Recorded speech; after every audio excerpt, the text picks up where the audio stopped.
लोगों को पहले प्राथमिकता दी जाए, उनको पहले नौकरी मिले, उनका एडमिशन पहले हो जो सबसे पहले गरीब है। अब एलिजिबिलिटी की कंडीशंस पूरी करने के बाद पहले उसका चयन हो, उसका सिलेक्शन हो जिसकी इनकम सबसे ज्यादा कम है, तो जो लाभ है उन्हें मिले जो गरीब तबका है जहां इनको सबसे ज्यादा जरूरत है।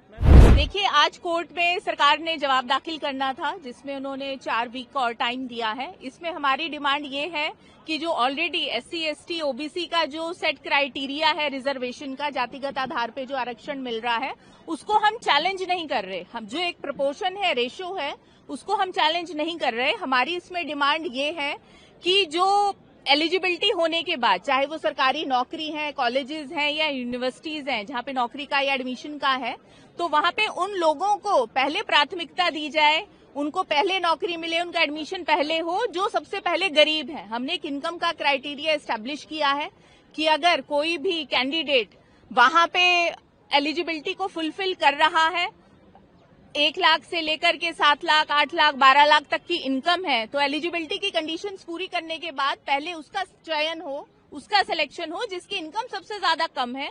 दूसरा, जिस परिवार में ऑलरेडी वो आर्थिक रूप से संपन्न हो चुके हैं, अगर कोई IAS है या फिर कोई दूसरा किसी सरकारी उसमें डॉक्टर है, तो ऐसे परिवारों को चिन्हित कर दिया जाए और उन्हें जातिगत आरक्षण से बाहर कर दिया जाए। क्योंकि देखिए, जब संविधान की रचना हुई, जातिगत आरक्षण इसलिए दिया गया क्योंकि जो उनका आर्थिक हालात थी उसको आगे बढ़ावा मिले, उनकी आर्थिक स्थिति जो है वो मजबूत हो।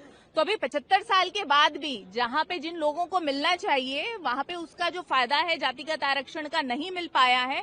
अगर आरक्षण के बावजूद फायदा वो लोग उठा रहे हैं जो ऑलरेडी IAS हैं, जो सरकारी डॉक्टर हैं, कोई अगर बड़े प्रोफेसर हैं कॉलेजेस में, यूनिवर्सिटीज में, उनके बच्चे को भी वही लाभ ले रहे हैं।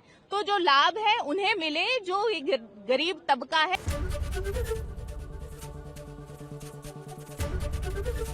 ABP गंगा, खबर आपकी, जुबान आपकी।